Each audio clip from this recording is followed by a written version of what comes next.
Peace, y'all. This is Reggie White, aka Bullet, aka Speeding Bullet, if you know me from Instagram, and aka the Minister of Defense, if you are familiar with Philadelphia Eagles football. Not a good time to be an Eagles fan, but I will digress. So, what I want to talk about today is first, thank you for joining. Thank you for subscribing. If this is the type of conversation that you appreciate or you want to be a part of, don't hesitate to like.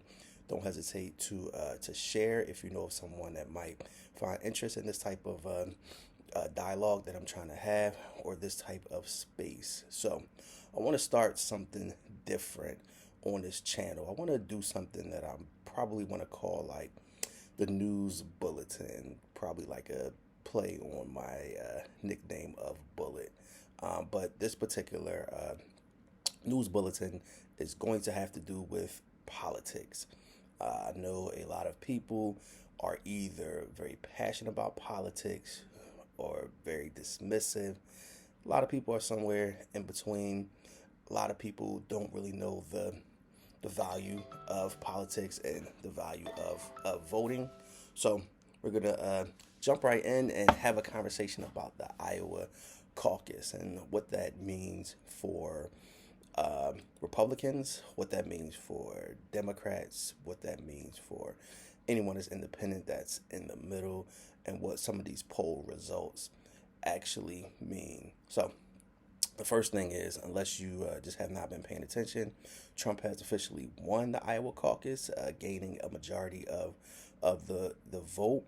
I think his totals was somewhere in the 50% tile of the vote.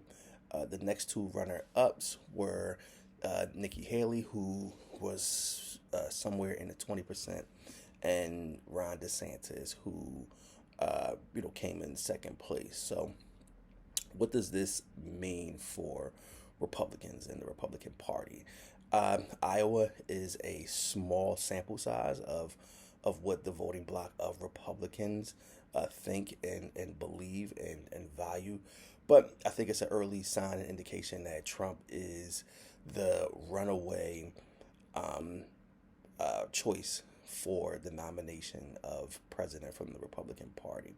I think that there was some conversation or just some theory that kind of a Trump, I don't want to call him a Trump wannabe, but a a product of the Trump environment, Ron DeSantis from Florida, who embodied everything that Trump stood for, and a lot of his practices and policies in Florida were polled nationally with the Republican Party. So a lot of folks in the Republican Party definitely supported his policies in Florida. Things like the "Don't Say Gay" bill, his attack on immigrants, his attack on books and book bannings across the country. These are things that Republicans, in theory and through polls, really valued.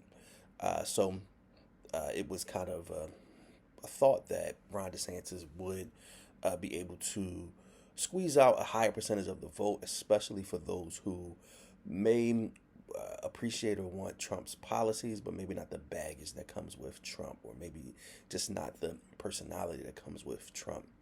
That was not the case. Ron DeSantis, for his own efforts in Florida, is not really someone who has been able to connect with Republicans nationwide.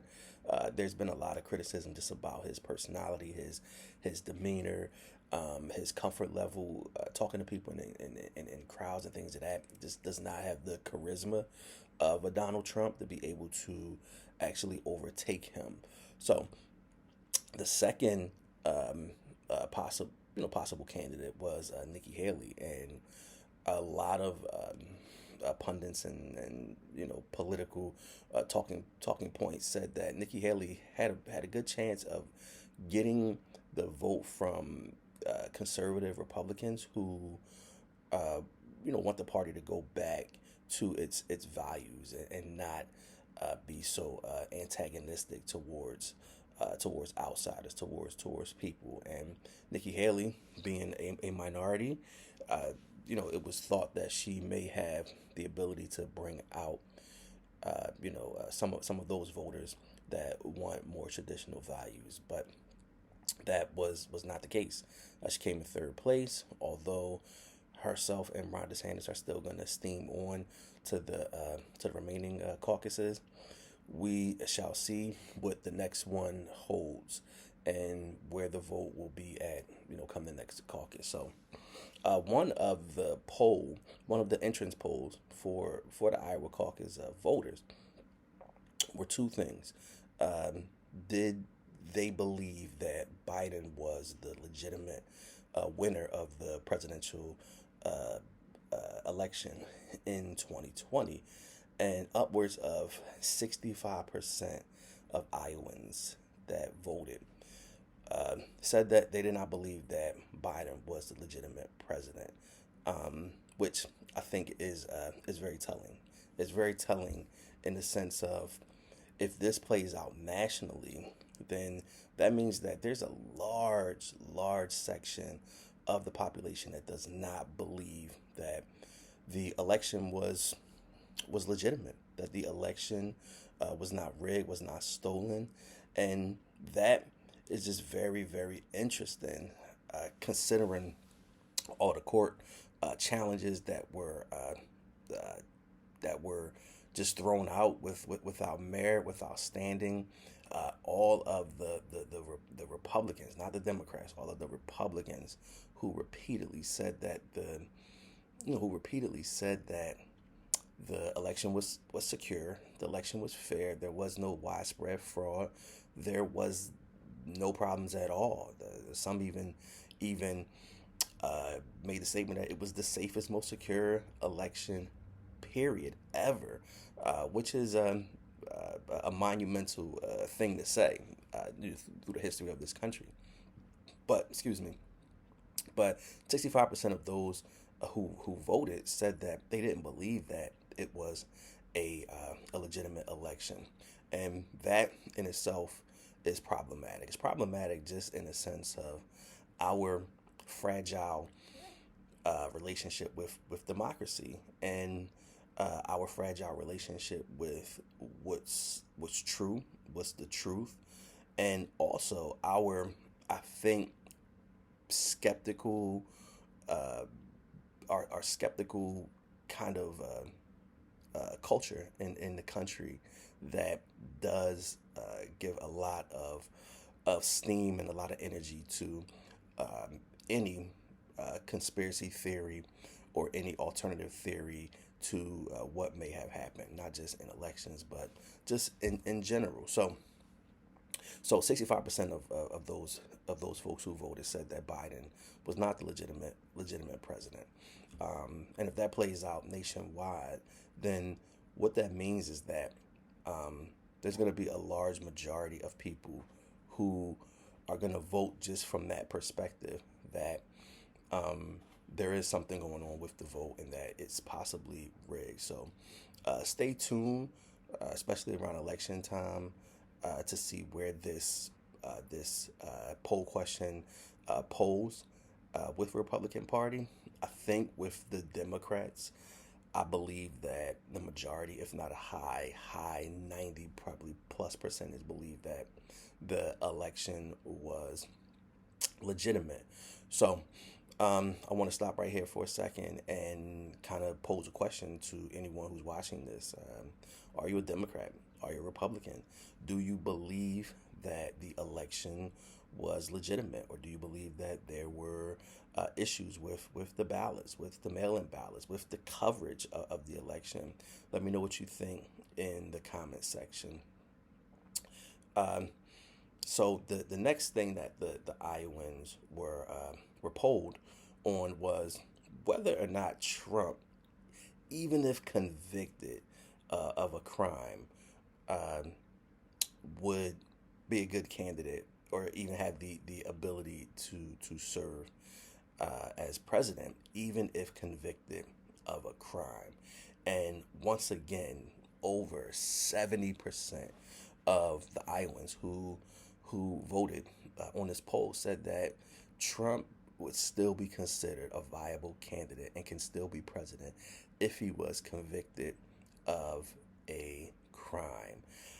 That I think is just an amazing number and an amazing kind of shift uh, that you've seen in the Republican Party just about law and order, as they used to say in the '90s, 2000s, and even Trump himself, made made many statements about law and order.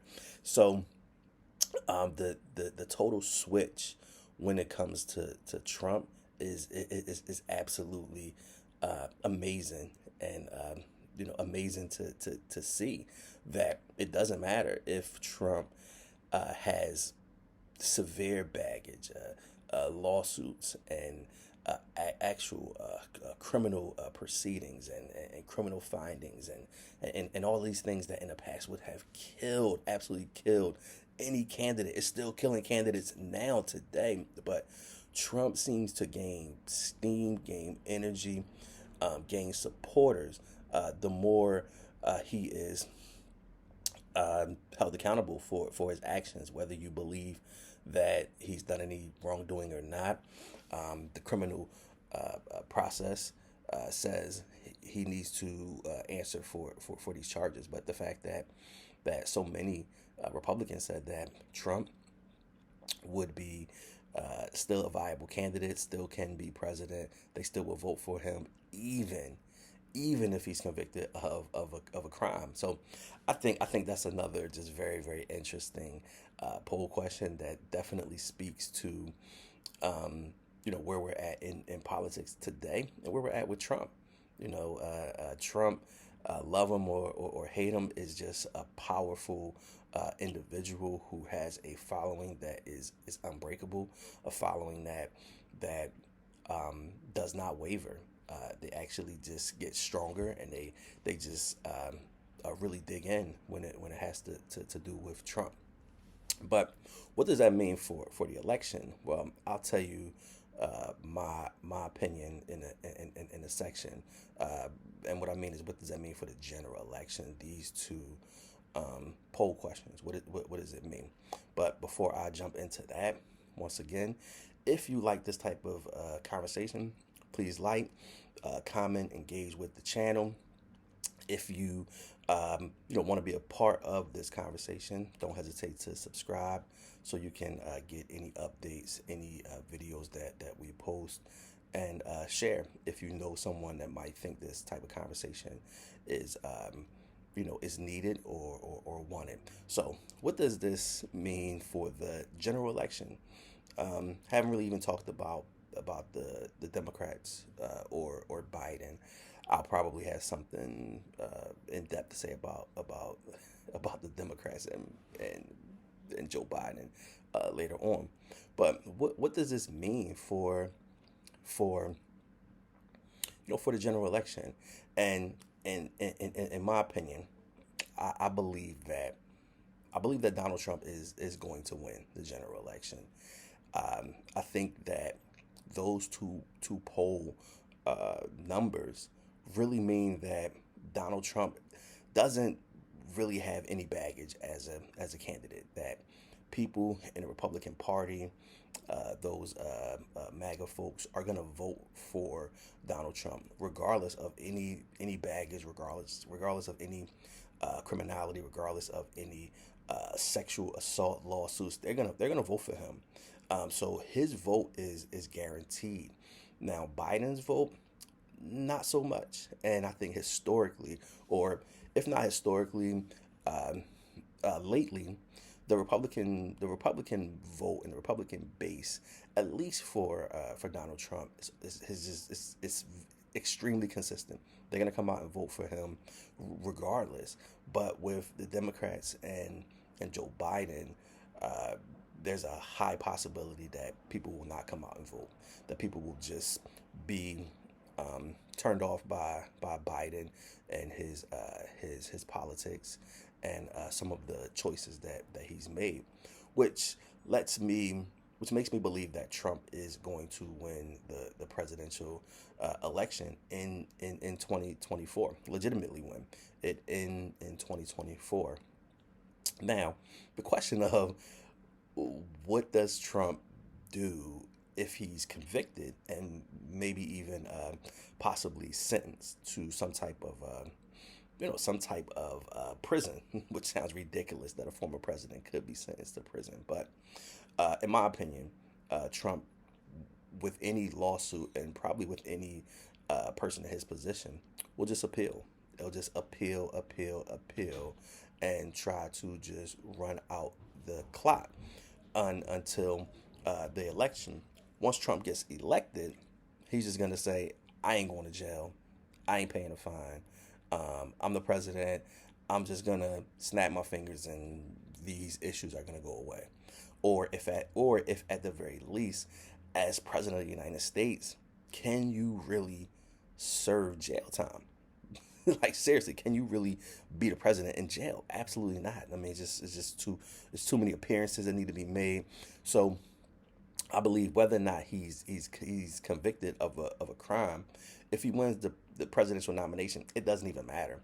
He's just gonna just bury it, ignore it, you know, have the Secret Service just surround him at all times and dare someone to try to arrest him. I just think it's just gonna be so, it would just be so chaotic, and Trump is gonna make it so chaotic that it's not even really gonna be worth attempting to arrest him. If anything, they'll probably just wait until he has completed his 4 years in office. So that's my prediction for the presidential election, just based on the Iowa Caucus and also these entrance polls. So let me know what you guys think.